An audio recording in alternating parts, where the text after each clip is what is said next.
Hi, everyone. Thank you for joining. It looks like we have over 300 people and probably just as many questions. I've been out talking to a lot of you today, and gosh, do we have a lot of questions. So we're waiting for Mike Twitty, I believe, who's our first speaker. But before we do that, just some quick housekeeping for you. Everyone, you are muted. We will unmute you, but you can't unmute yourself. If you have a question, please put it in the chat. If your question in the chat is not answered, please use the raise your hand function, and we'll call on you directly. You do not need to turn your camera on, but you can. Please don't do anything we all don't want to see. And please hold your questions until the end. This will be recorded. If you would like a copy of the recording, please just put your email in the chat and we'll be sure to get it to you. While we're waiting for Mike, I'll let you know who our speakers are. I believe you all know Mike Twitty is our property appraiser. And I have asked Mike to not only go over an explanation of how your property is evaluated, but also that FEMA value that you get a 50% of that to put towards renovating your property, to kind of walk you through how we get to those numbers, how Mike gets to those numbers. And also I've asked him to go over the appeal process. So if there's a number that you don't think is right, how can you appeal that? Then we'll also have Mike, and I'm not even going to try to say his last name, the city manager from Cape Coral. As you all probably remember, they had a Cat 5 hit them in Hurricane Ian, and he has invited his building official, Shane Kittendorf, to be on the call. And I'm asking them if they could please kind of walk us through the process that they went through, since they are a been there, done that community. Is Mike Twitty on yet, Tristan? No, I hasn't on it yet. He's not. Okay, so Mike with Cape Coral and Shane, so we don't hold everybody up, would you like to start with the process that a resident needs to go through that FEMA is going to allow, so that FEMA doesn't come back later and either fine you or worse, make you tear out what you renovated, even though you've already paid for it? So Mike, please take the floor. Absolutely. Thank you, Representative. I just want to say that you should be commended, and we are grateful that you are putting this together. We held several town hall meetings after Hurricane Ian in our city to get as much messaging as possible out to our residents. And this WebEx that you're hosting is just wonderful, because at the end of all this, undoubtedly FEMA will be pulling some properties, not all, and looking to make sure that there was compliance with the National Flood Insurance policy, National Flood Insurance Program.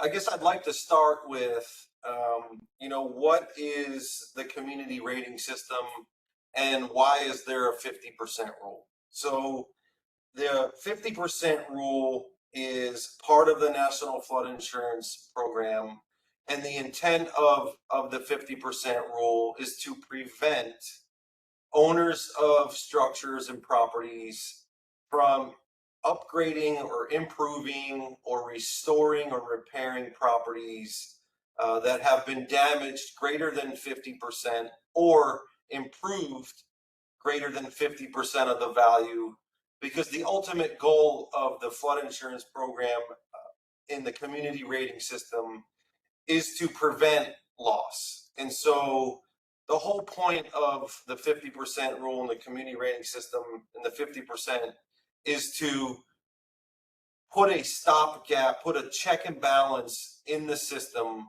so that property owners are not repairing properties that would become repetitive loss properties, or improving the value of properties that are going to be subject to significant loss. That would increase the amount of claims in the program. And so the whole goal really is to build resilience. I know a lot of people in my community just, wondered why is there a 50% rule? And so I think it's good to kind of start there. So moving forward, after the post disaster, the first thing for the residents to do, if you're not going to do the work as an owner builder, is to contract with a licensed contractor. The reason for that is when you all come to your municipality or to the county, you are going to have to fill out a FEMA packet. And this is over and above what would be required for any other property outside of the special flood hazard area in your community or county.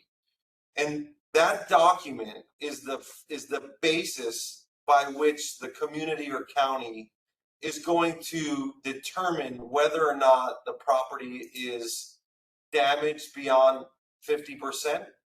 And so a very good source of information that our building officials, I do have my building official with me, Shane Kindorf, who's been overseeing the permitting and the FEMA packets in Cape Coral. And I also have with me Matt Grambo, our Deputy Development Services Director, who is over not only the building and permitting department, but also our floodplain management staff, who are instrumental in maintaining our compliance with the National Flood Insurance Program. So the documentation that you will get from a contractor will be utilized to fill out your FEMA packet.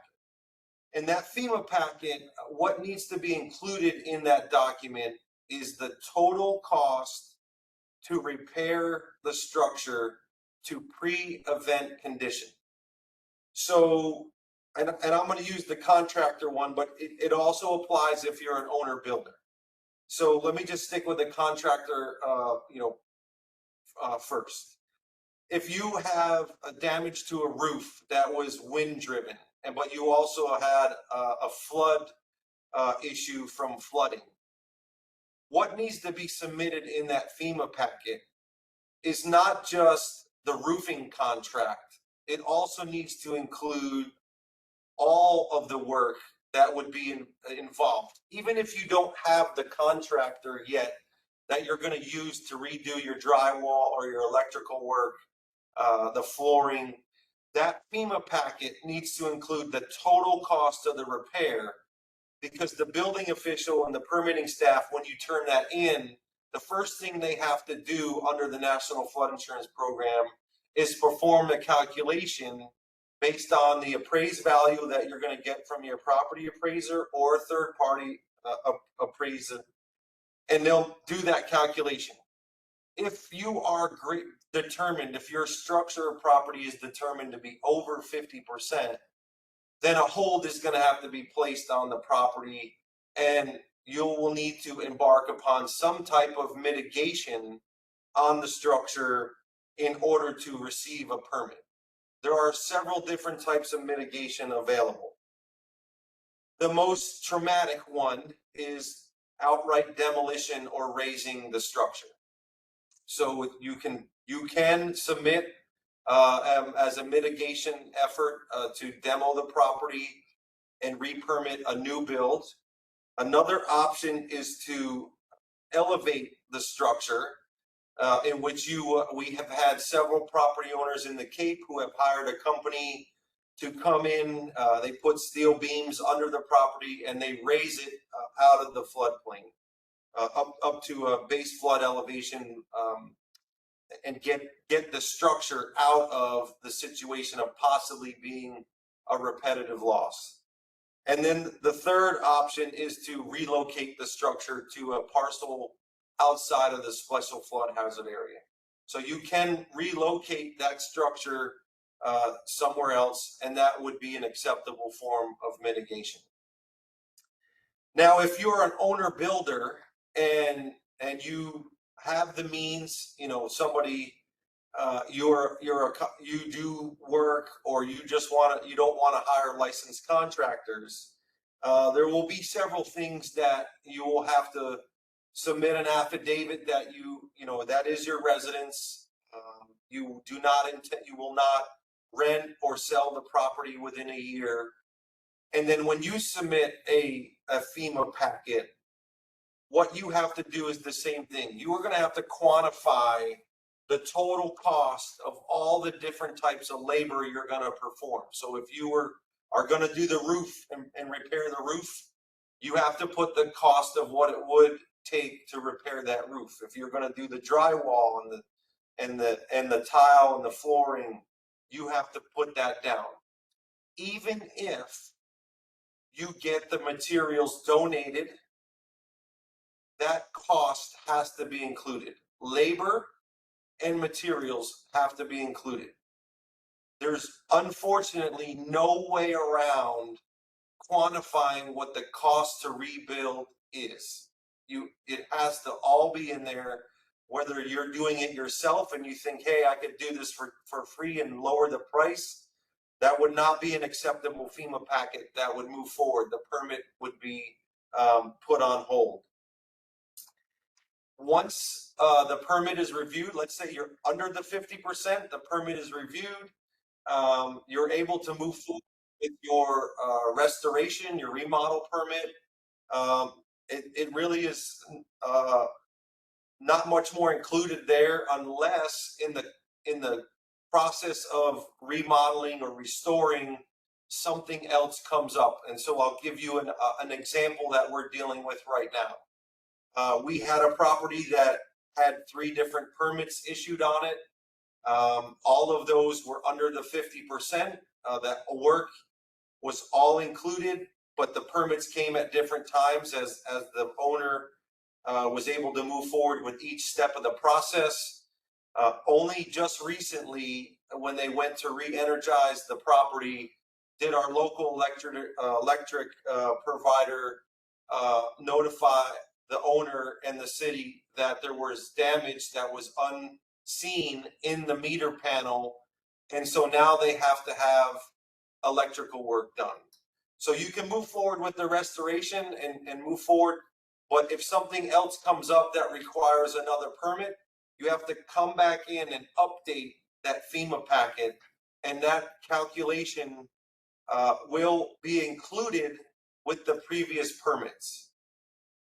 All of the work that you have to do to restore to a pre-event driven repair or restoration always goes back to the date of the event. It is not a look back rule that is a improvement, unless in your municipality or county, the floodplain code that was adopted requires the staff to look at improvements that were pre-event. So at a minimum, all the repairs that are done are going to go back to the day before the storm. But if your county or city requires staff to include work that was pre the event, that will be included as well. I am not familiar with all of your floodplain ordinances and what's been adopted. That is something that is going to be county or city specific.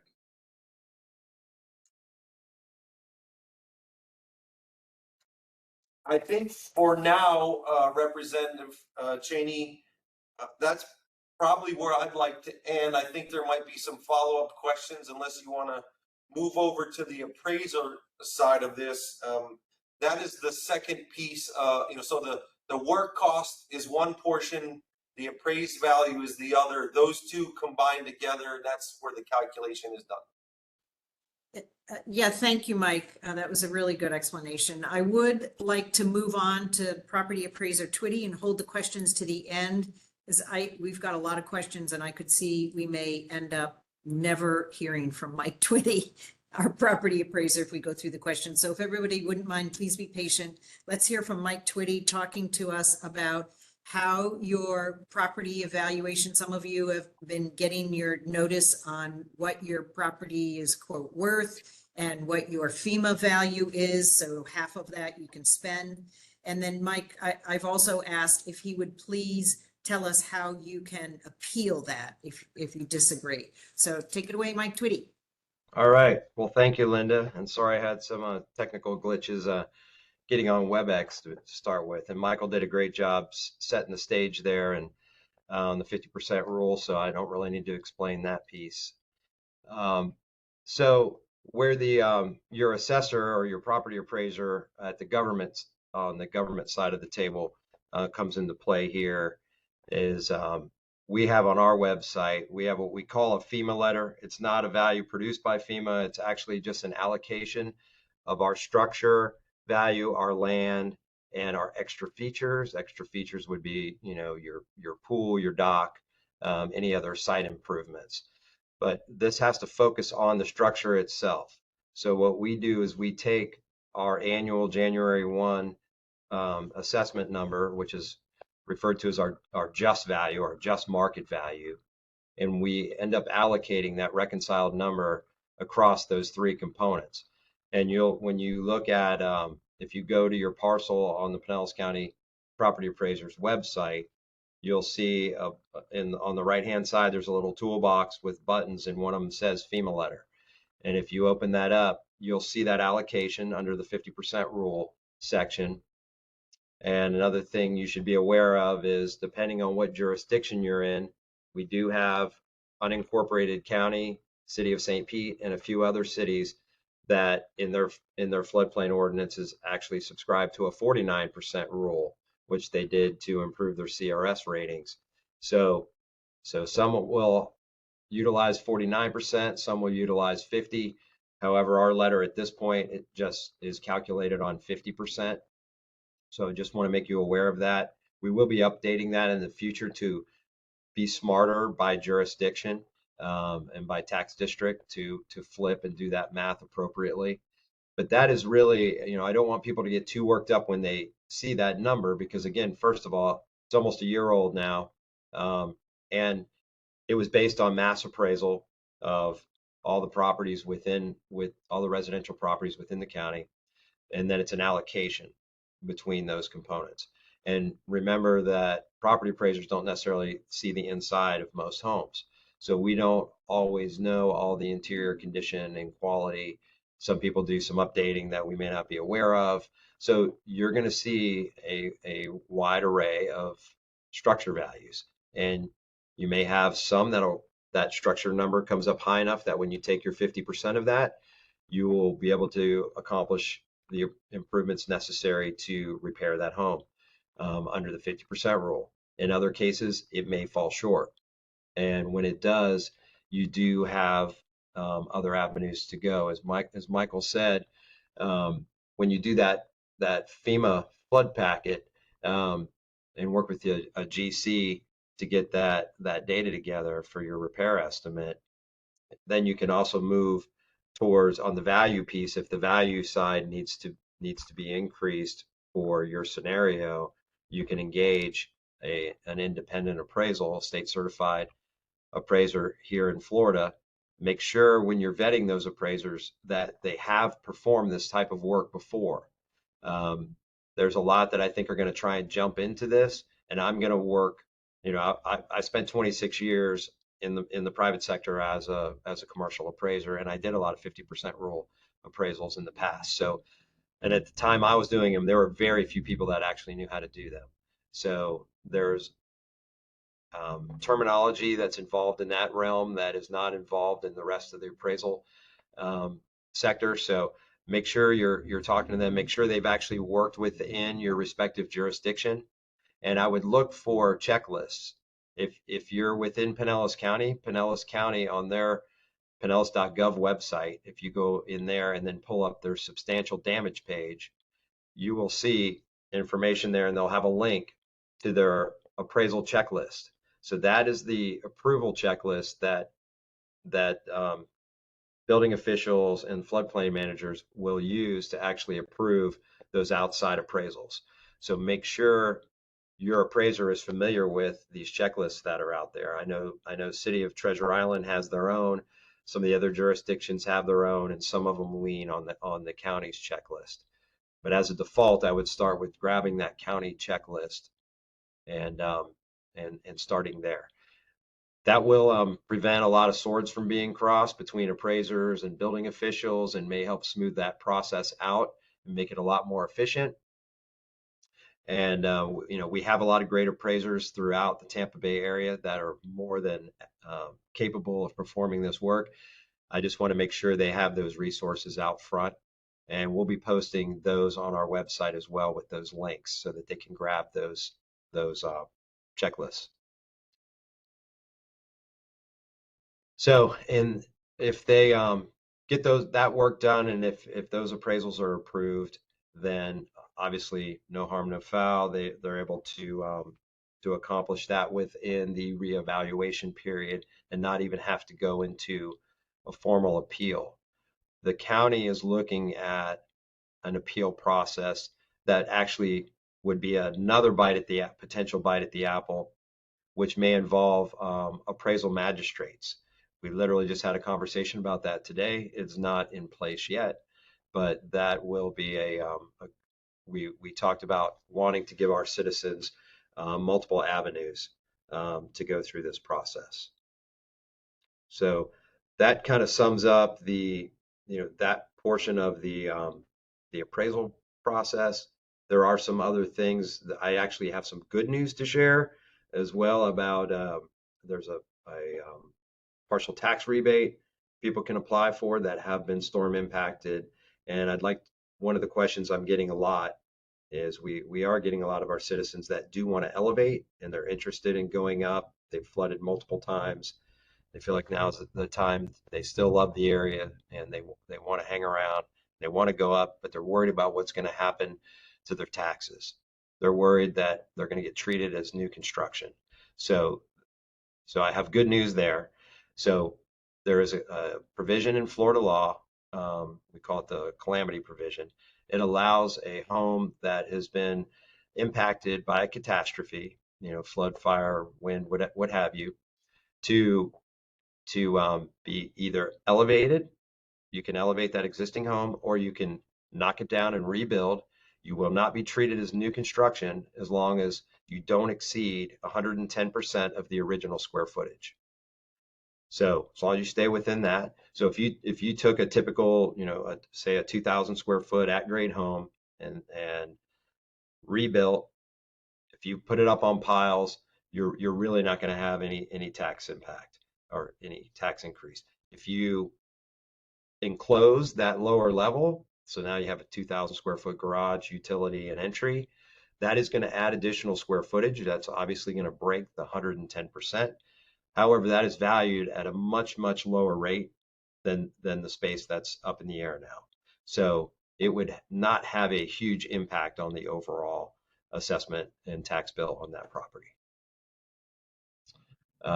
The partial tax rebate, the way that works is, unfortunately, assessments can't be reduced for 2024, but and the tax collector is still going to send tax bills out that will probably start hitting mailboxes at the beginning of November for 2024.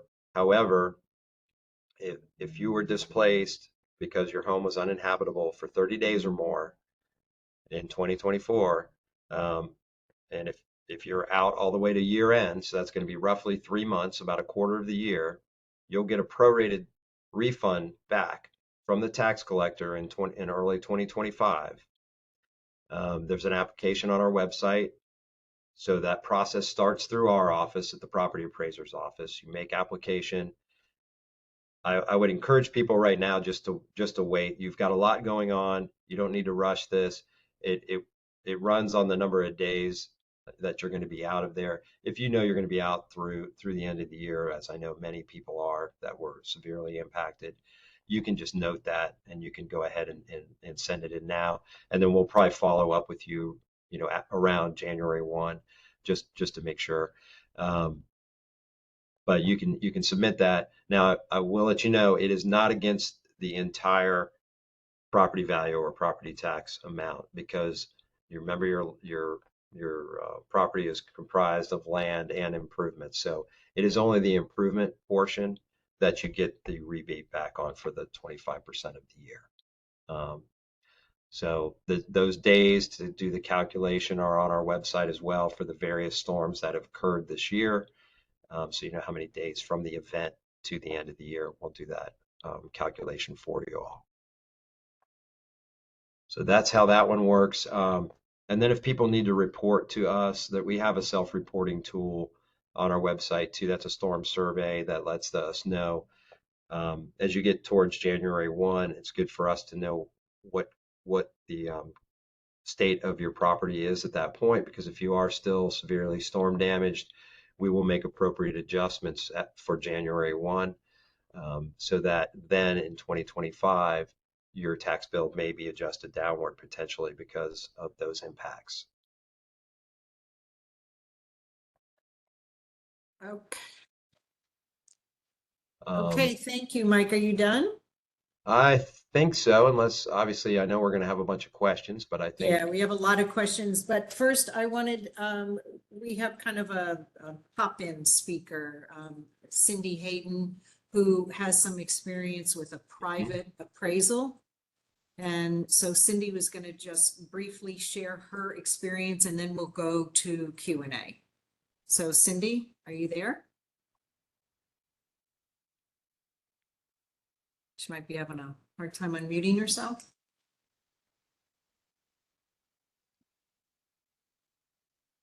Okay, so let's take some questions while she's figuring that out. Boy, there's a lot of questions in the chat. So let's try to start at the top.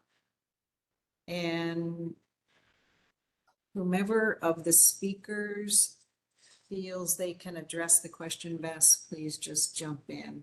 And for those who want the recording, send your request to Tristan. He put his email in the chat, but he'll do it again. Over there. Scroll down. No, I'm looking for questions now. Yeah, that is pretty. Okay. Turn up the speakers. Sorry. Sound is going in and out. Yeah, that's connectivity issues on one of our ends. Okay, here's a question from Ken. Does the total cost of repair include or exclude appliances? That sounds like Mike from Cape Coral. Good evening, this is Chaney, building official for the city of Cape Coral. Built-in appliances for residential has to be a part of it, but if it's just a stove that's being in, that does not apply towards it. Washing machine, dryer doesn't apply towards that cost. So give an example of a built-in. Would that be like let's say your water heater, your AC equipment, your generator, tank and generator system, your dishwasher that's built into it, a built-in oven, built-in stovetop. Each of those items are part of the cost analysis or cost estimate. So basically, if you can take it with you, if you were to sell it, it doesn't. But if you leave it behind, Ultimately, as a general rule. Okay, Ken, does that, go ahead, Mike, did you want to just scroll through the questions on your own? Yeah, I'm going through the questions. How do you quantify your own time? Is there a guideline or standard formula? That's a little more, a lot of information that you can find off the website to help provide you square foot costs, which is going to give you labor and costs is user-wise, user guide. There's a multitude of websites that you can go to. You're searching square foot cost of repair of your tile or painting. You can type in the information, and a lot of this information is on the website to give you that understanding of what that cost may be, which would be your labor and material, and put that information together. And that would provide you that realistic number that you could present to a part of your FEMA package to the building official and floodplain administrator. the follow-up to that is there a standard formula? So does it have to be specific based on the trade work that you might be performing? You want to be trade specific. You don't want to just say it's $30 across the board for every type. You have an electrical contractor that electrical work that their labor cost is $75 to $1.50 an hour, versus you have maybe trim work that's $30 to $75 an hour. So you need to make sure that your square foot and your cost estimate and labor cost coincide with that type of scope of work. Same packet for commercial? It is the same packet for commercial. Pay attention to the commercial component of it. There are variables that come into play. It's similar in nature to residential, but commercial properties does also have an option that you could potentially flood-proof your structure in lieu of residential, which is not permitted.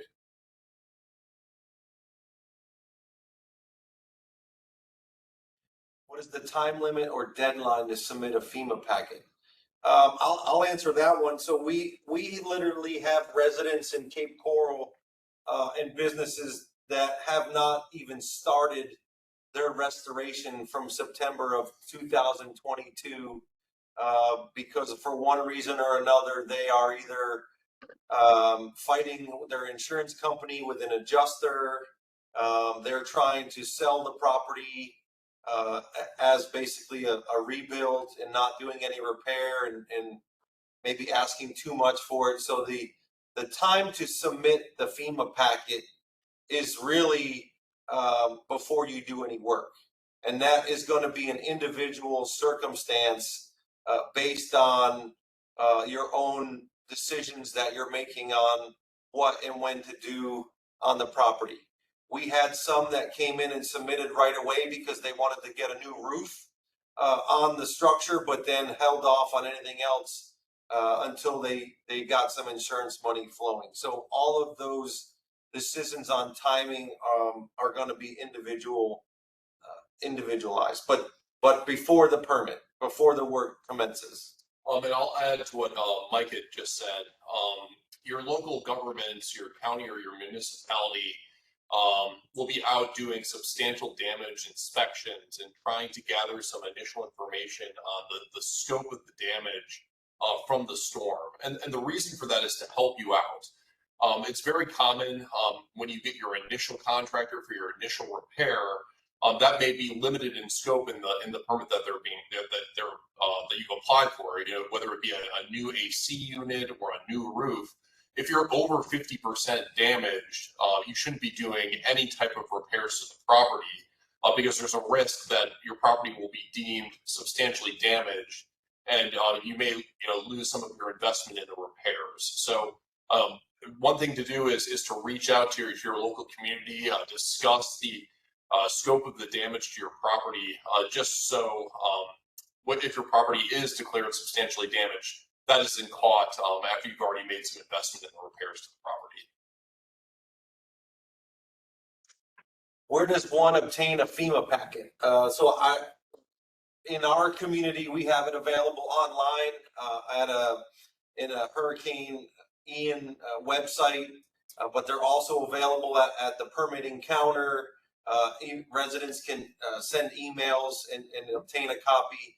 I would imagine, but I can't speak on behalf of all of your communities or county, that the staff that is working there will do anything they can to make sure you get the packet, because at the end of the day, that packet is what FEMA is going to review for compliance.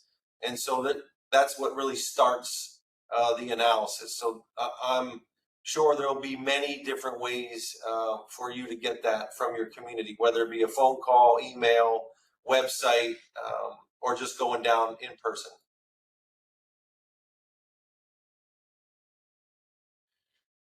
Just maybe a clarification. Somebody says, I don't understand the multiple permits issue. So maybe we just kind of touched on it. So if you are hiring a contractor to do your roof and not a general contractor, and then you are hiring another contractor to do your flooring and your cabinetry, let's say you had both flood and wind, or you had some windows broken and you need to hire a contractor to repair the windows.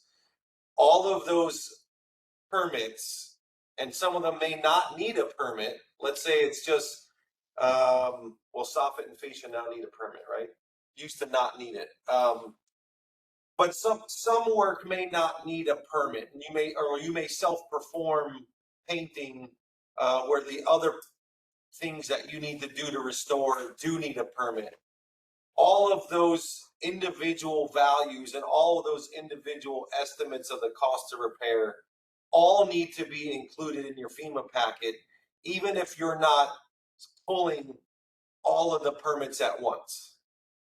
So if I may chime in on that, in addition to, just to make sure that you're applying for a building permit, and as Mike alluded to, a permit isn't required for painting, but under the flood regulations under your jurisdiction, a floodplain permit would be required that captures that value. And that's what you want to make sure that you're paying attention to.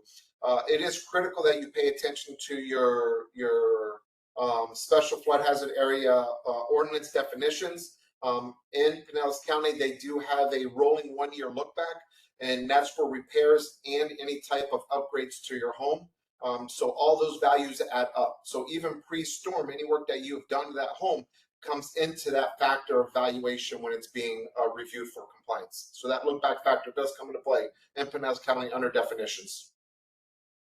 I want to jump in real quick on that statement about look backs. Individual cities have different look back timeframes. And I think in the previous webinar, you had mentioned that FEMA does not like you changing those things post-storm. Can you address that? Yeah, sure. So in the city of Cape Coral, when Hurricane Ian hit, at the time, we had a 5-year look back. So, and our ordinance required that in addition to any repair work to restore the property from the time of the event, we had to look back 5 years and roll up all of those improvements. So, for example, let's just say somebody had a $400,000 structure. So their 50% value that they could do work on would be $200,000.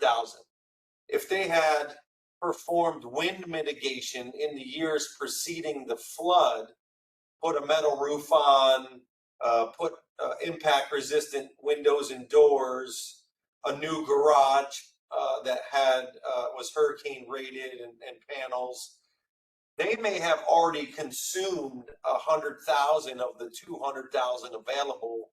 And so then when we were looking at what was available for them to actually restore the home, it wasn't even the full 50% value. It was only a fraction thereof. My city council in December, a few months after the storm, had begun discussion. Immediately after the storm, had begun discussions with us and staff saying we want to remove that look back criteria because it is working against our residents being able to get back into their life savings and rebuild and get back into their homes. Under the community rating system, and I kind of touched on this, but I didn't explain it, what it is. So the community rating system under the National Flood Insurance Program is a voluntary program that communities enter into to do things above and beyond the minimum. And as a result of doing those things above and beyond the minimum, the communities earn points. And when you earn a certain amount of points, those points translate into discounts for everybody, every policyholder in that community. So the idea is communities volunteer to do above and beyond minimum. The more you do, the more of a discount you get, because in theory, your community then becomes more resilient quicker, and then thereby reduces overall claims, which when they run actuarial math should reduce premiums. So in my city, we had a 5-year look back, and my council immediately began discussion saying, We don't want to do it. A lot of people did a lot of improvements before the storm, and now they don't even have 50% left to work with. They may only have 10 or 20% left. So we had to do an analysis. If they eliminated that and rolled back to the minimum or went back to basically a 1-year look back, how many points would we lose? And was that going to jeopardize all of the insurance premiums in our community? It turned out for us, we were sufficiently positioned within our level 5 that by rolling back that or eliminating the 5-year look back, that our residents and businesses were able to retain their 25% insurance premium discount. And so in December, a few months after September of 22, my council eliminated the 5-year rollback, look back, and went to a 1-year. And so there are opportunities for communities and the county to look at that and evaluate the risk profile and what the impacts would be to the community at large. We moved forward with it, and we were able to retain our discount. Oh, let me just touch on Representative Chaney. You had said that FEMA looked bad about that. So 18 months after Hurricane Ian, basically March of this year, FEMA floodplain coordinator and our District 4 administrator came knocking on the door of Lee County, the city of Cape Coral, the city of Fort Myers Beach, the city of Estero, and the city of Bonita Springs, all within Lee County, and said that the records that they were pulling throughout the storm and basically March of this year, they had concerns with our administration and maintaining compliance with what we said we would do post-storm. And so much of the things that I am explaining to you today were things that FEMA said that we didn't do well. There's a lot of nuances to why that happened, which really are not related to you all being able to, get back on your feet and get started with your repairs and restoration. But one of the things that they mentioned to us right out of the gate was the fact that your community immediately changed the look back was a signal to us that you were not going to be very strict in your enforcement. And so it's not that it can't be done, but it's certainly a red flag for FEMA's regulatory side of the National Flood Insurance Program. Mike, thank you for explaining that. I know there's some cities that are considering that and residents are wondering about that. So thank you for explaining that. I think, Cindy, if you're ready, would you like to jump in and share your experience with a private appraiser and some of the information you wanted to share about that? Are you ready? Yes. Thank you, Rep. Chaney. So first, I would share that a year ago, I was doing some remodeling to my property. And so my first experience looking at the FEMA letter, my property had 67,000 that it said I could do repairs with. I hired a private appraiser to do the cost method. And that number, looking specifically at the property, came out to Cindy, your audio, can you make your audio louder? Is it better now? Hold Not one really. second. Are you going through a car speaker? Yes, hold on. Do you think you Hold could on. just go through your phone and not the car speaker? Better? That's better. Thank you. Okay, hold 1 second. I have a headphone here. Give me 1 second. Sorry. Is it better now? Is it better now? You're good. Chaney. Go ahead. Yeah, You're good. good. Okay. All right. So anyway, I had the experience exactly what everybody's described, which was that I got rather than a generic calculation, but I had somebody look at my house. And so then we actually did the whole permitted repairs, improvements, and so then we took water, and obviously the current property appraiser's valuation had gone from 67 to 100,000. And so we hired a private appraiser with experience in this that came back about 280,000, 250,000. My point being that the difference was realizing that one, um, the person that did it for me last year, when I went to ask him to do it this year, his house had flooded. So he was unable to do the appraisal that he had done, the cost method, the year before. So then somebody had told me another appraiser had experience, and this is why I'm sharing it. So I paid $450 for an appraisal that actually was a Frankenstein of a market approach and a cost approach. It wasn't at all accurate. It started with $178 before it depreciated, whereas some of the people have talked about, we have kind of a FEMA substantial damage estimator that has 205.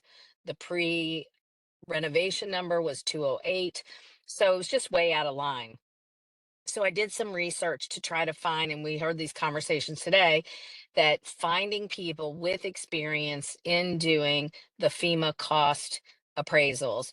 So I found somebody that had done, thousands during Ian, and another person with a lot of experience. So I think the biggest thing is to know that, as Mike Twitty and I have talked about, the system in online, like anything, it's processing a lot of data, and it doesn't know our specific property per se, which is why there's all these mechanisms to get more information and present more information.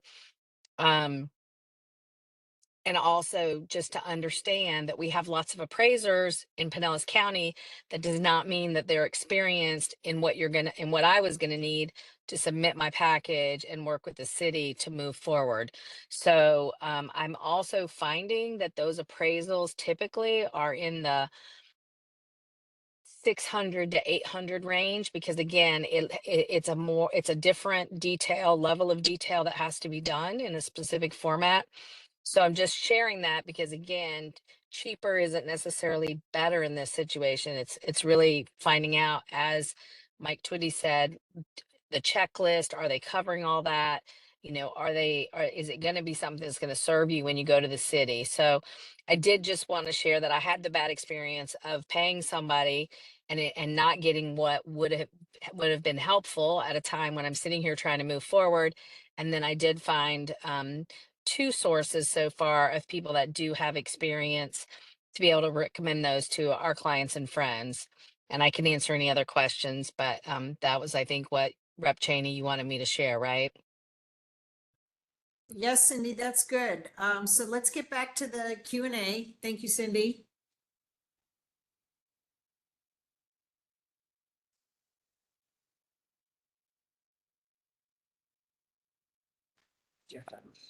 Yeah, Mike, we're gonna unmute you right now. Hold on 1 second.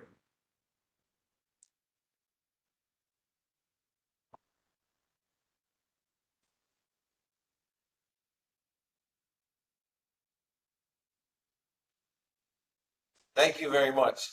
On top of what Cindy was saying, we didn't do an analysis of all the properties that looking at them to see if the appraised value was compared to the private market. But we can tell you with certainty that every private appraisal that came through the office was higher than what the mass letter was sent out by the property appraiser. And in speaking with our property appraiser, he said that there were many reasons for that. And so in every case that we had to perform our analysis on, when a resident or business owner brought in a private appraisal, they had a higher value to work with. So that, we always recommended to and even to this day, recommend that the cost for the private appraisal is, in our administrative opinion, extremely worth the amount of value that you'll capture out of that if your true intent is to go back into your home. If I may jump on that topic right there, pay attention to when you are having appraisals done. There's a lot of saying that goes land rich, structure poor. You're going to get an appraisal back, and you're going to see that your number went from 250,000 on your appraiser and went up to 500, 600,000. But pay attention, because that may be the land and not necessarily the structure, and what we're looking for specific to the structure itself. In addition to that, also pay attention to those extras that are shown on there. Your pools and your screen enclosures that may be shown on there, that's showing 20, 30,000 for your screen enclosure, 80,000 for your pool.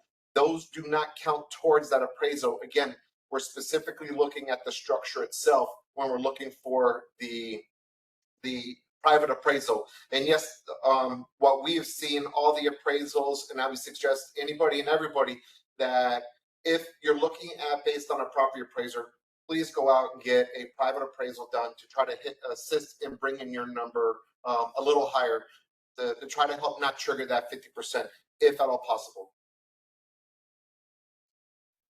There's a question on here, I think, for Mike Twitty. So if you get a private appraisal and it comes in at a higher number, that is now the number you're going to use, the property appraiser office will use to calculate your property tax. So an increased appraised value is also going to increase your property tax. Is that true or false? It depends.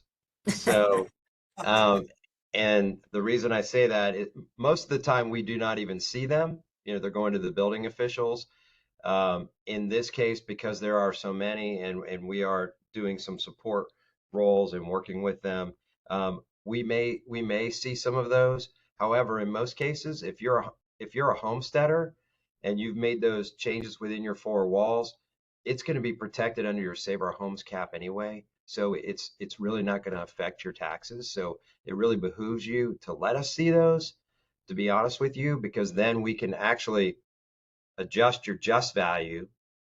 Your assessed value stays in place, which then that's what your exemptions come off of, and then your taxable value is what you're taxed on. That wouldn't move in that scenario. The only ones that could possibly really hit are the non-homesteaders, where there could be a little bit of movement there, but it still may be in their best interest, in order to save their house, to pay a couple more dollars in taxes. And the question about why should we have to pay a private appraiser if appraisals are, lower than a private would come in. And, Mike, when you and I have had this conversation, it's because the state of Florida wants to have the most benefit for our residents. So if your appraisal is lower, then our property tax is lower. If you Correct. would have, right? There is a totally different intended use, Right. of what these appraisals are being put towards. So, we're valuing property for tax purposes, whereas anyone coming in doing these actual cash value, structure only appraisals, they're focused on just that piece of the puzzle, and obviously at the same time they're trying to maximize that. Okay, and Mike, another question for you. If we haven't done a homestead exemption, can we do it now? Is something about before the appraisal, before a reappraisal. I didn't see that one, but I mean, the homestead exemption deadline has passed for this year, so anybody can apply for 2025 if they own and occupy by January 1 of 2025. But the homestead window for 2024 has closed. That actually closed last March 1, was timely file, and then we actually allow late files all the way up until mid-September, but that's where we have to finally draw that ultimate line in the sand. So obviously we're past that point for this year. Okay, and for our friends in Cape Coral, if you could jump back in, here's a question. Does the 50% rule apply in any way to newer compliant buildings originally built up above base flood elevation? In part 2, does the 50% rule apply to work performed not related in any way to flood or storm damage, but rather general maintenance or repairs? That's a great question. All right, so if your property was built post-farm, meaning after the time of the adoption of the maps in that jurisdiction, you're talking about the higher regulatory standards that have been applied. That being said, I don't know, I'm assuming that the map changes in Pinellas County happen pretty similar to the map changes that happen here in Cape Coral. Our map changes occurred here on November 17th of 2022, in which made changes to our elevations on some of our properties, which increased that and then lowered it in other areas and actually took some properties out of the special flood area. That being said, let's say you built the house last year or 2 years ago, prior to the map changes, and the elevation of your home, your finished floor would have been BFE +1 would have been 10 feet in AVD.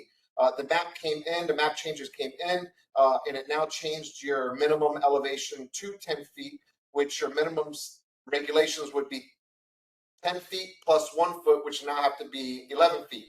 So you may have been in compliant last year or 2 years ago, but with the new map changes made you now non-compliant, that your property would have to go through the 50% determination versus a property that was just built and the maps have already changed. You're now meeting compliance because you're building to the current standards. In that case, the 50%, that they can make improvements and not worry about the 50%. Correct. At the time of your submittal for application for any type of project, we have to do a review. So if your property is already in compliance, I would implore you to submit your elevation certificate that shows that your property is already meeting your base flood elevation plus 1 foot. And if your garage or other enclosures that are below that structure, that they all have the proper flood vents to allow water in and out for those sectors for entrance, vehicle parking, and storage, that those areas are. Because if we get that elevation certificate and you don't have flood vents in that structure and it's not showing on that elevation certificate, then your property is still considered that has to meet the compliance of the 50% rule. It's a very property specific determination, review, and calculation of whether or not the 50% applies. And then once that elevation certificate and the year built and the height of the building and the flood panels and vents, once that is done, then if like the basis of the question was, would all that apply? At the end of the day, if you're already compliant with the National Flood Insurance Program, then no, you can continue to, you don't have to fill out the FEMA packet. You can just get your roof permit. You can get your, sheetrock permit from any wind damage. Because in theory, being at that elevation, you would not have sustained any flood damage. So speaking about next steps for homeowners at this point, if you have a newer home, try to get a copy of your elevation certificate from your city or county clerk's office. They have those on file from when your home was originally constructed and permitted, and have that handy for any of your repair permits. Because if you're located within your area's special flood hazard area, that information will be very helpful and will help streamline your permitting process when you apply for your repairs. Exactly. And if for any reason the county or municipality does not have a copy of that, we did have some residents, kind of like hiring an appraiser, hired a surveyor who would come out and produce an elevation certificate for them so that they had one available. Question here, does the cost of the mitigation company go against the 50/50 amount? The cost of the mitigation company, as in the muck out, that does not. Specifically to the muck out itself, they're coming in and they're cleaning out all the debris that was in there. They're cleaning out the contents that's in the home. They may be affecting some of your construction components components, your drywall, cabinets, things of that nature, those parts itself, anything that's a part of the home, built-in cabinets, drywall things, those parts have to be a part of the demolition, but not the part of cleaning the muck off the floors and removing all the furniture. That does not. So there is a differential when that mitigation company comes in and they start mitigating and taking everything out. You have the demolition component, and then you have the trash and debris component. Are any of these rules different for properties that are second homes or second home rental combination? No, everybody has to follow and abide by the same regulations across the board. If I am self-insured, do I have to go through this process? Yes. So even though you don't have to carry flood insurance, you're basically stating that at the end of the day, you have to meet compliance, but you're going to be paying for the repairs yourself versus filing a claim or going to an insurance company and receiving some type of assistance. And in your experience, and I know every community is going to be different based on, the volume and the population, but when can we expect the decision on substantial damage so we know what we need going forward? It depends on the information that's being provided. So if you could provide enough information for that to be reviewed, the team will review ASAP upon application submittal. That being said, let me take a step back. Upon the passing of an event, there is what's called a windshield assessment that's required to be performed by each jurisdiction. That windshield assessment is a high-level drive around, get quick numbers to get that information into your county and into the state, so you can make sure you have the numbers for the required assistance that's needed. That being said, upon completion of those findings, teams are then put together to go back out and then do a substantial damage estimate on those properties, more in depth of the areas where that structure was considered affected by flooding. It was considered minor, major, or destroyed.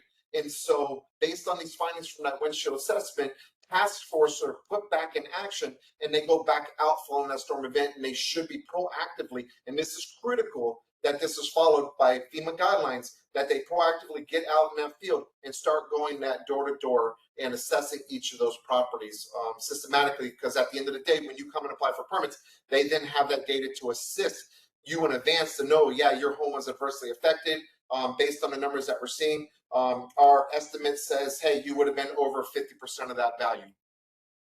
I think it's important now at this time too to let the viewers, the residents know one of the tools that we as a local government have in order to make sure we don't have fraud in the system is we sign a confidentiality agreement with FEMA, and we are able to get access to flood claims. And so some of the analysis that the counties and communities will be doing is looking at, did a structure receive a max claim of $250,000, and then they're only coming in and saying, I only have $30,000 worth of work. That's why it's important to make sure you include all of the work that needs to be done, because as time progresses, there will be some steps that your communities and counties will do to try to red flag fraud in the system.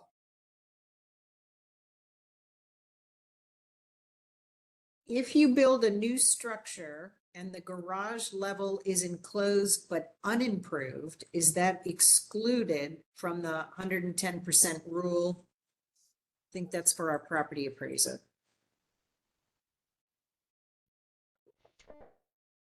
You said it was enclosed, but If you build a new structure right. and the garage level is enclosed but unimproved, is that excluded from the 110%? If it's new space, it's still included, but it's valued at a much lower rate. So if it takes you over the 110, it would unfortunately still be assessed. We actually championed a bill that became a constitutional amendment that did not pass by about 1.5 points. The people in Lee County overwhelmingly voted for it because it was right after Ian, and it would have allowed people to proactively take advantage of the calamity provision and elevate their homes in advance of these types of disasters. And it would have exempted out the lower level. So the garage entry and utility would not have been factored into the 110% calculation.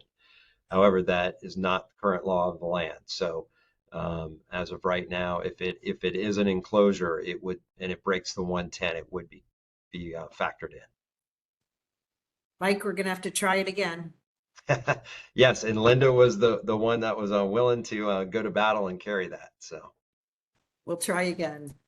So here's a question. What happens if your house was under construction and a permit is already open through a contractor? Can a separate permit be pulled as a homeowner to repair the storm damage? That is a great question. If you already have a permit that's open by the contractor and they're under construction, you need to stick with that contractor. You can't have that conflicting overlap. Now, let's say if you have the contractor scope of work is for an interior alteration, and your scope of work is going to be for windows and doors or the roof, then potentially, yes, you could have offsetting permits. But for one where the contractor is doing the interior alteration and then you're trying to pull a separate permit to go in and over top of the primary contractor's work, you're creating a conflict of scope, and you need to make sure that that contractor, either breaking that contract with that contractor and taking over as that owner builder, or you're applying to that contractor and they're taking over that additional work. Now, that being said, if you've already had a permit that was open, they already had an original price, the work that was already done. If that work that was already done was damaged, now you have to add those additional repairs that are associated to it, a part of that revision submittal, and include that in the additional costs for continuing the scope of the work of that home. Very challenging topic.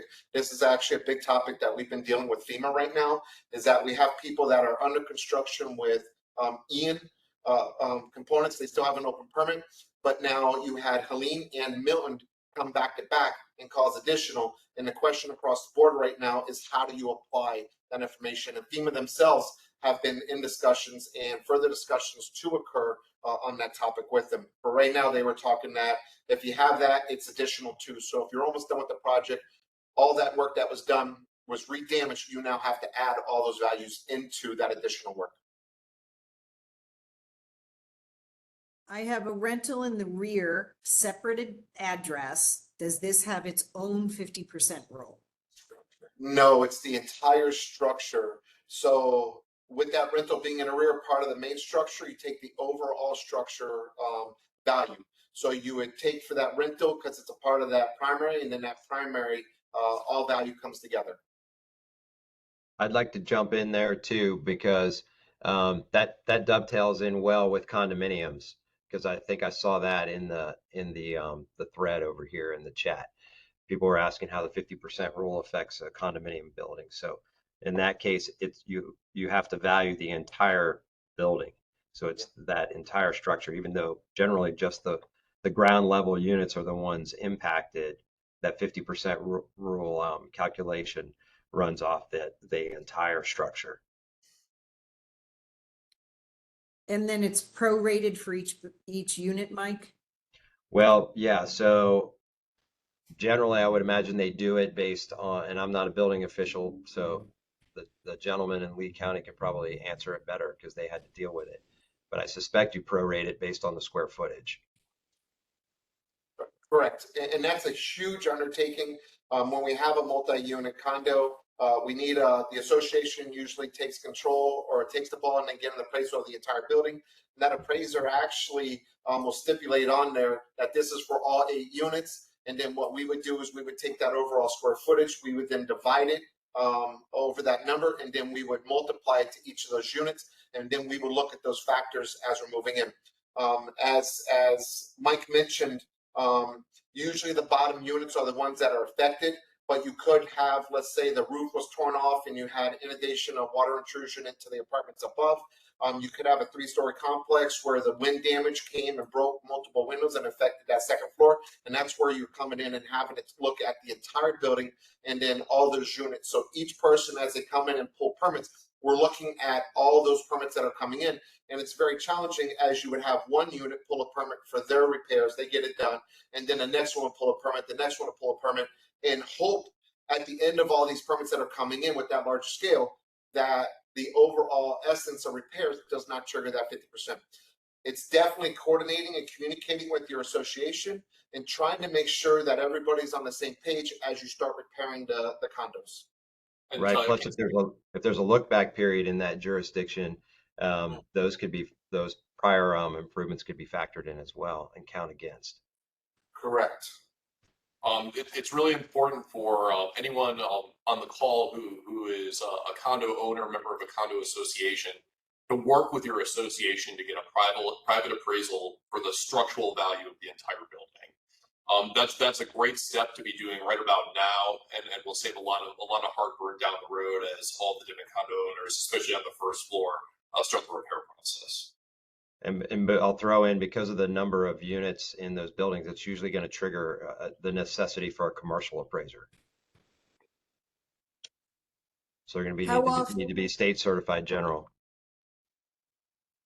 Thank you, Mike. How often is remapping? If we raised to 12 feet and this happens again, and now it's 15, how do we mitigate that issue for the future? It varies, but it's approximately every 8 years that we start going through map changes. And it depends on, as the maps come out, they get evaluated. There's questions based on certain areas of the maps, and there could be appeals that delay that map implementation. But in most part, it's approximately about an 8-year cycle. If you purchase property located in a current X zone, does the 50% rule apply when upgrading your home? It does not. The X zone is the exception on having to perform the 50% valuation on it. It's outside of the special flood hazard area. That doesn't say you don't have to have permits. Permits are required. You just don't have to have the same level of permits. You wouldn't have to have a permit that included your paint, or in a residential 1 or 2 family, a permit that included your tile or flooring, versus properties located in a special flood hazard area. You need a permit for basically everything. So that interior alteration, and I like to say the word alteration because that's what we do when we perform under the Florida Building Code existing building. Let's say there's a question up there that talked about kitchen cabinets. Do I need to include that into the permit request? The answer is yes. That understanding is that it's not just about the kitchen cabinets, it's an interior alteration or an alteration being performed. And there's 3 different levels of alteration. So you have repair, and from that repair triggers into a level 1, level 2, or level 3 alteration. A level 1 alteration is a like-for-like replacement of materials without reconfiguring the space. A level 2 alteration is a reconfiguration or layout of the home where you're adding and removing openings, or adding and removing cabinets and countertops, or you're reconfiguring the layout of your home in a manner that triggers that level 2 alteration. And then a level 3 alteration is a full interior gut and over 50% of the home that's being affected for that remodel. So I don't look at it just as kitchen cabinets, but it's considered what's a level of alteration. If you're doing a kitchen remodel and you're replacing those cabinets like for like, it's a level 1. And each has its staging credentials of requirements when you go into the Florida Building Code, existing building, that requires that level of additional compliance requirements. That comment he meant about if you're in an X zone, you're not subject to the 50% rule. That's true in Pinellas County for the majority of the time. However, in unincorporated, we do have what's called a vulnerability assessment layer that goes, it's a little beyond FEMA's A and V zone boundaries. So we do have some parcels that do fall within that are still subject to the 50% rule, and they could potentially be in an X. So it's usually only if you're bumping up against an A zone in most cases, because we have a flood layer that had more recent data that was built that is considered more updated data than what NFIP had and FEMA had. So that does exist as a wrinkle in Pinellas. And just to chime in on Mike's response right there, and that's perfect to touch upon, is that in this case, you're talking like a shaded X, which has more percentage chance of flooding. That also being said, there are many jurisdictions that are out there that have higher regulatory standards above and beyond what the minimum requirements are to meet compliance based on the flood regulations under the building code or the flood regulations. And they may say that your home in an X zone has to meet 12 or 24 or 36 inches above the crown of the road. So that would also trigger that requirement that if you weren't in compliance, then this higher regulatory standard in an X zone would state that you would have to provide that 50% determination if your structure, even though in an X, was not meeting that minimum 12, 24, or 36 inches above the crown of the road, that higher regulatory standard. You would then, in addition, have to bring that home into compliance also just the same. Excellent. I'm going to ask this last question and then let you all scroll through and do the questions on your own. Can flood walls be built as an option? Properties. To have a permit and to build flood barriers around your residential property, FEMA does not find that as an accepted practice, and they will not permit that. They want the home to be built up.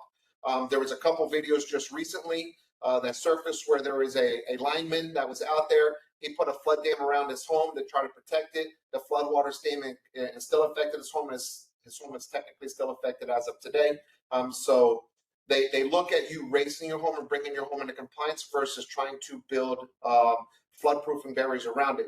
There is an exception to commercial properties that does permit that.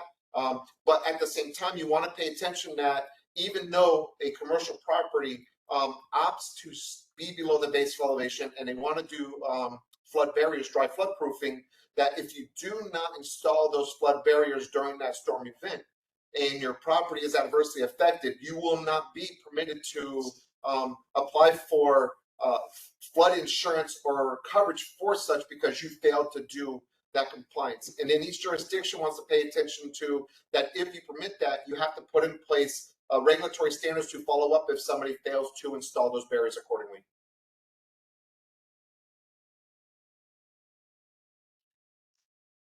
I'm scrolling through the questions. Somebody wrote here, when will FEMA evaluate our property? We want to move forward with renovations, but we are told FEMA must evaluate first.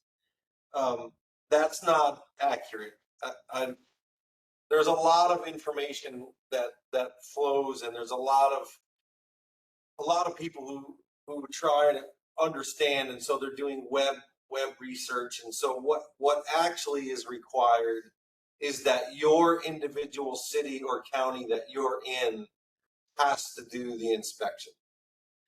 FEMA will only send field auditors throughout the process to take random pictures of certain properties, and then at a later date ask your county or city, show us what you did with this property, and they'll send a picture and an address.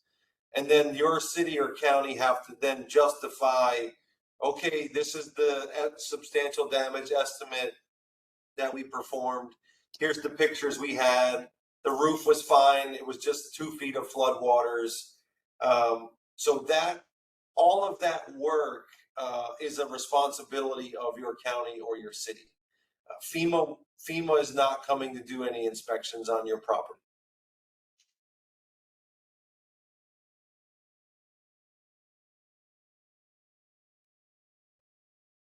Please explain the process of producing the reference FEMA packet. Who does what? Resident versus GC?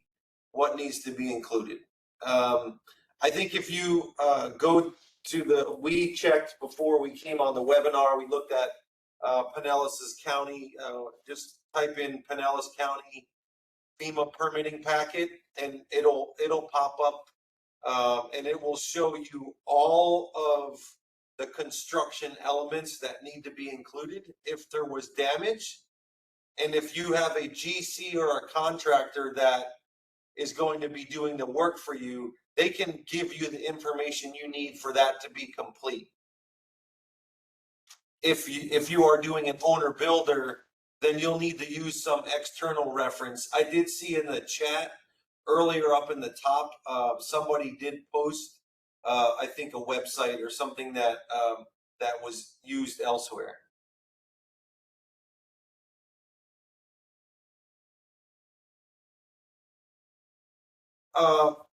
Appraiser, Twitty, I don't know if you saw this one. How does the property tax disaster relief work with Save Our Homes cap?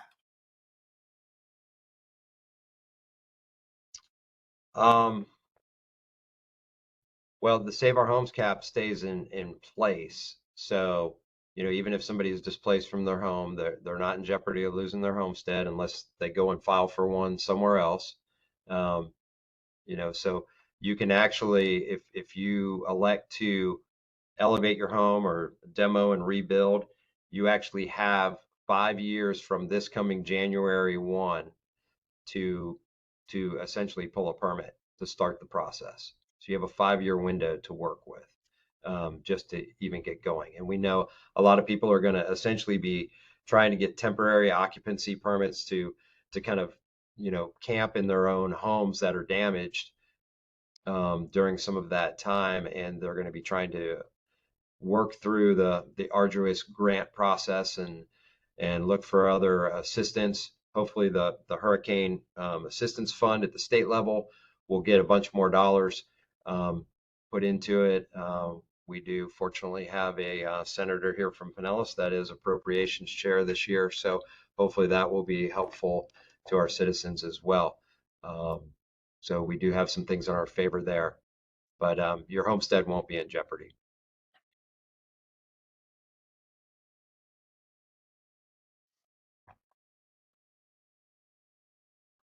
We're scrolling through, looking for further questions to assist right now. So just bear with us a second as we're looking at the. Mike, you did a good job typing in responses while we've been chatting. Sorry, yeah, I tried to pick off a few there. No, that's great. We touched on that one. Some of them we've done. Somebody was asking if the 50% applies to newer homes.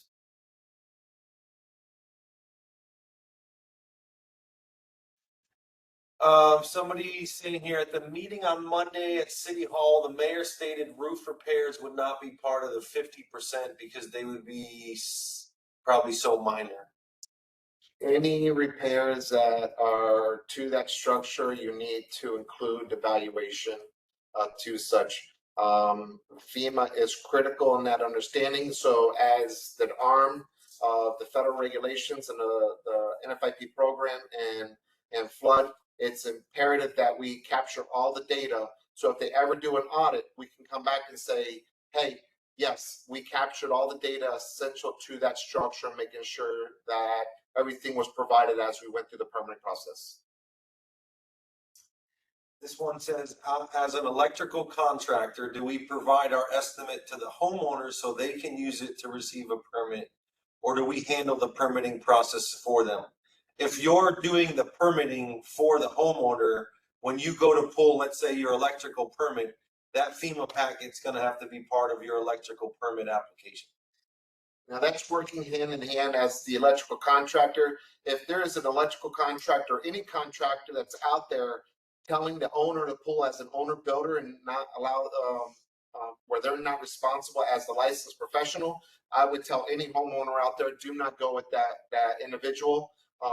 If you are hiring a licensed professional, that licensed professional needs to be applying for the permits. That being said, as an electrical contractor, you are very specific in your scope of work. So it is definitely communicating with your homeowner and making sure that they are assisting with completing the data on that FEMA package that you can turn in with your application.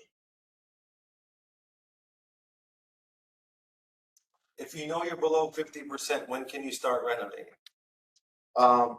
If you know you're below 50%, that's great. You need to fill out your FEMA package. You need to put your applications together, your plans together, and you need to submit for a permit. And the building jurisdiction will verify compliance to that you are below 50% and then assist you forward with issuing that permit to start construction.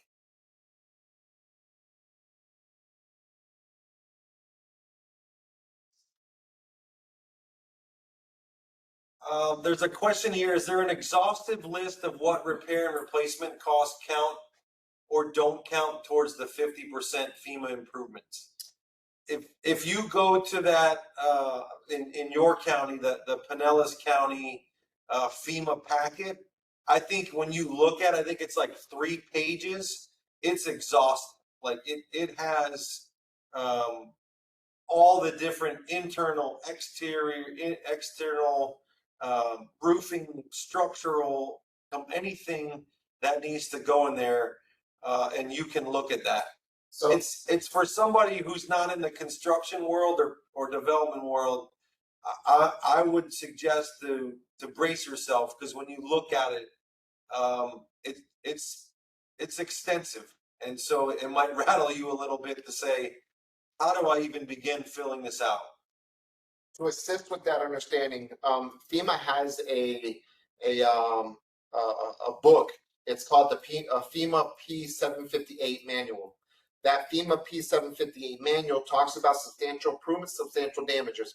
And in that manual, it talks about what's included and what's not included a part of that package. And it's very informative. So you can use that to assist you with understanding what's required to be a part of the value process when you're putting your SD package together. A good question here. I have a private flood policy. Are my rules different? The only thing that's different there is who's insuring your loss. If you're in the special flood hazard area in the flood policy and your home is not already compliant, the assumption I'm making here is it was built, 10 or 20 years ago. The rules are going to be the same.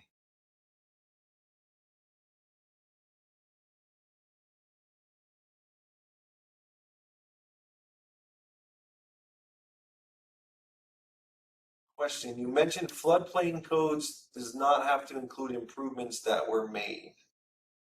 What wording should I ask about the floodplain and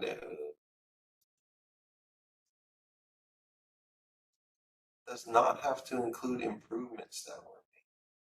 I think that was in reference to the 50%, the look back rule that we had. I don't have a context for that. Yeah, it really depends on your jurisdiction's floodplain ordinance and how they address substantial improvement versus substantial damage. Oh, okay. Okay, I got it. Yeah, so the question there, I think what's being asked there is, if I'm going to my local municipality or county and asking whether or not I need to include improvements pre-storm, what you want to ask them is, what the specific question you want to ask the staff at the counter or write an email is, does our local floodplain code require me to include pre-event improvements? And if so, how many years? And then you'll be able to determine if they say 3 years and you did your roof or an air conditioner 4 years ago, those will not count against your 50% calculation. So you'll want to ask if pre-event improvements need to be included in your calculation under your floodplain code, and if so, how long? Thanks for the clarification on that, Matt. I didn't have the context of that one. Oh, somebody posted up the checklist in the chat for Pinellas, so that you can take a look at that.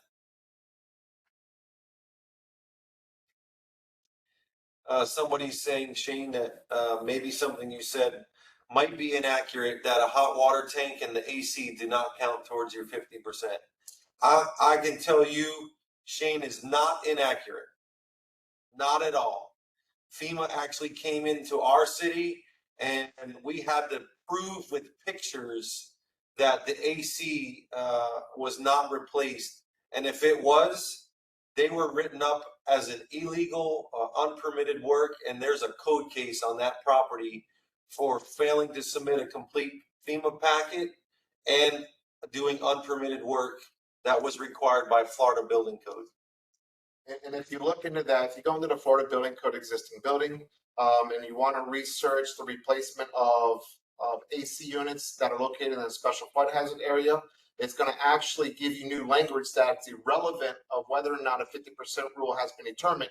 But if that AC unit had been affected, it is immediately required to be elevated to the base fill elevation plus 1 foot. And that goes the same with your water heaters, that they are an appliance that are built into your homes, and 9 times out of 10 are put in that garage. And if that garage is below that base fill elevation, that water heater shall be elevated just the same as that AC equipment, not to be affected again if it was affected initially. And to kind of tack on to unpermitted work, one of the realtors in your area, who was also a county commissioner at the time and suffered some damage, was talking to me last night and told me that some properties that had unpermitted work, when they then went to sell, they had some problems. Do you want to share any information on that?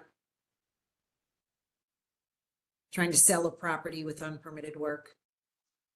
Yeah, so one of the things that new buyers, because of the 50% rule, one of the things that new buyers are wary of in an area that has been flood prone or recently experienced a flood is if they want to do an improvement, let's say to the windows, because the owner they're buying it from, you know, still don't have impact resistant glass, or let's say they have a you know, roof that's a shingle roof and they want to go to a metal roof, they will, a lot of the times they will look at whether or not the improvements that were done in the home were permitted. We get records requests for permits that were pulled because when the inspector for the new permit that they are going to be pulling for goes to the property and sees the unpermitted work, flags that, now all of that gets wrapped in.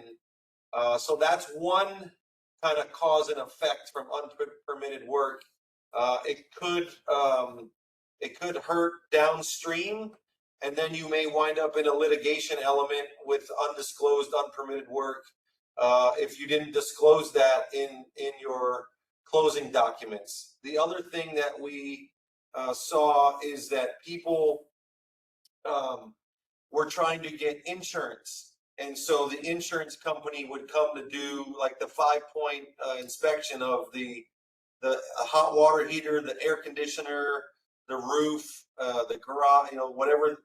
And they would come and notice a sticker on the air conditioner outside of the property, and they would flag it as an basically unpermitted work and possibly not underwrite that insurance. So we have many of cases where people are coming in and having to pull permits in order just to get a sale completed because they otherwise the buyer is backing out because they can't obtain insurance. So several common issues. I'm sure there's more, but those are the most common issues that we're seeing related to unpermitted work and the real estate market, depending on what you want to do in the near or intermediate future.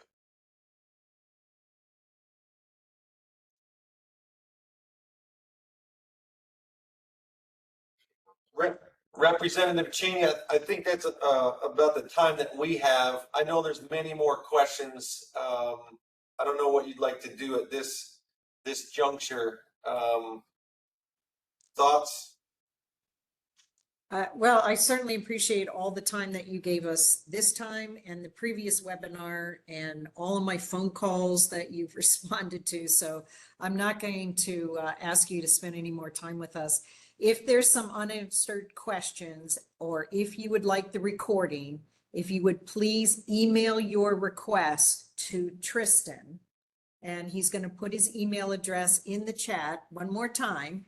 I know a lot of you have put your address, your emails in there and said, please send it to me. It's been pretty overwhelming. So if you would please just email your request and your questions to Tristan, we'll get you a copy, and I'll do my best to field those questions out to somebody who could answer them for you. Thank you, everybody, for being here. Thank you, especially to our friends in Lee County and to our property appraiser Mike Twitty. I hope this was helpful to people. I think the bottom line is you need to get to your building department because each individual municipality has different things. We gave you overall direction on, what you need to do. And now the very specific things are going to come out of your individual building department. So thank you all. Have a good evening. And I see a lot of thank yous in there, so please hold the thank yous. I'm putting the 4 questions and recording requests one more time so everyone can see it right there. And I'll keep that up for a little bit longer in case anyone needs it while they're signing off. Thank you, Mike.